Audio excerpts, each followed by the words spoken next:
حضرت عائشہ رضی اللہ تعالیٰ عنہا بیان کرتی ہیں، رسول اللہ صلی اللہ علیہ وآلہ وسلم نے فرمایا، اللہ تعالیٰ جس گھر والوں کے ساتھ نرمی کا ارادہ فرماتا ہے تو وہ انہیں نفع پہنچاتا ہے، اور جس گھر والوں کو اس سے محروم کر دیتا ہے تو وہ انہیں اس کی وجہ سے نقصان پہنچا دیتا ہے۔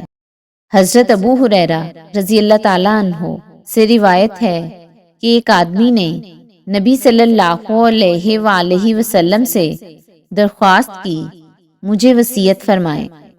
آپ صلی اللہ علیہ وآلہ وسلم نے فرمایا، غصہ نہ کیا کر۔ اس نے کئی بار یہی درخواست کی۔ آپ صلی اللہ علیہ وآلہ وسلم نے ہر بار یہی فرمایا، غصہ نہ کیا کر۔